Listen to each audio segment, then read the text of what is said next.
as we are getting into, moving along with our year and moving along also with our resolution, many are finding themselves not achieving what they wanted to achieve up to now and letting go of their resolution.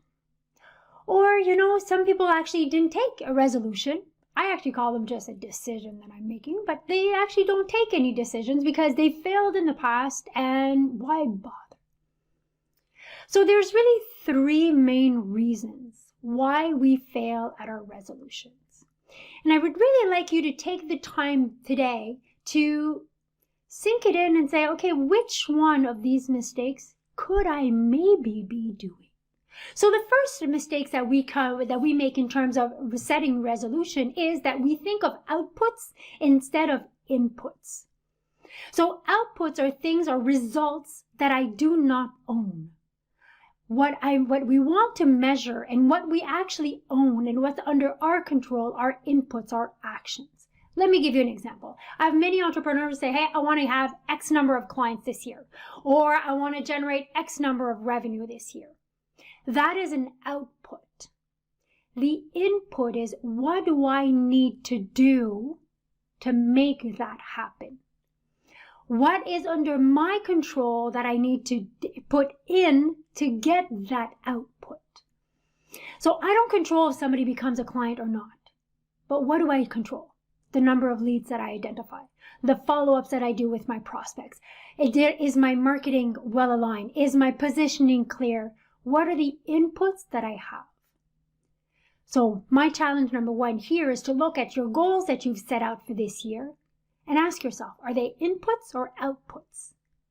And if they are outputs, bring them into input, things that you control. The second reason that we fail at our resolution or our goals is that it's just too big. We actually don't know where to start, how to start the project, the mandate, or whatever.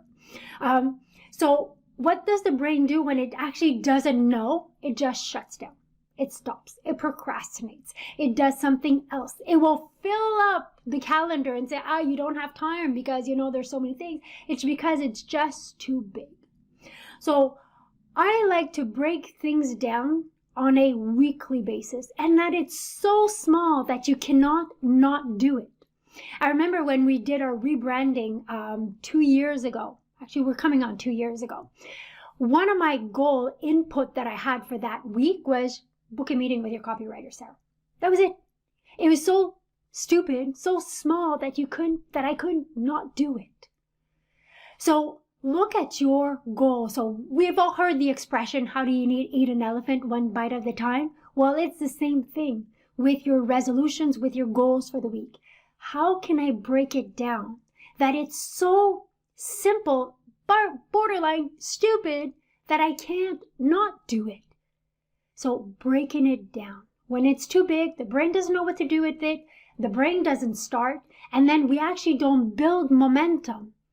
And if I see that, oh no, I haven't achieved that, I haven't achieved that monthly goal, that weekly goal, what happens is that why bother? I'm not going to achieve. I didn't achieve the other one. Which brings us to our third mistakes that we do when we set intention, when we set our goals and our resolutions, is to do it in a place. Here's how I want to word it. We often take decisions from a place of lack and not a place from abundance. What does it mean? I want to get more clients. Yeah, because I'm not making enough money right now. I'm not where I want to be. I'm not where I'm supposed to be.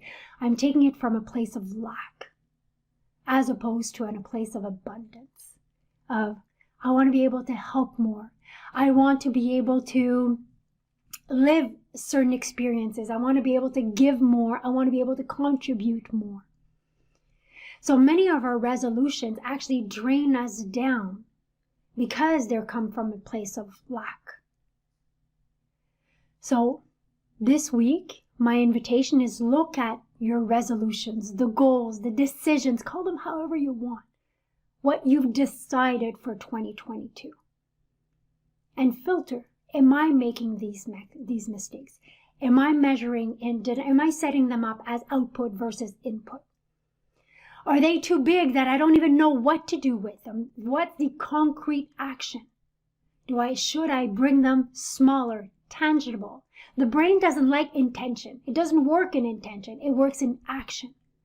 And third, is it a decision? Is it a resolution that I'm making from a place of lack or from a place of abundance?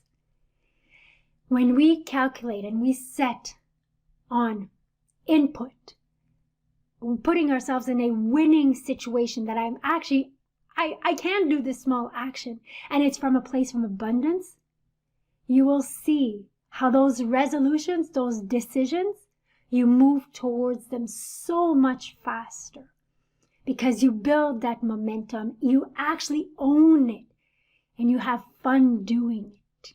And those are ingredients for success, for achieving, for progress. And when we actually have those momentum, those elements, we create momentum. And when we create momentum, that is when we see that so much more is possible. Thank you for being here week after week, and I will see you next Tuesday.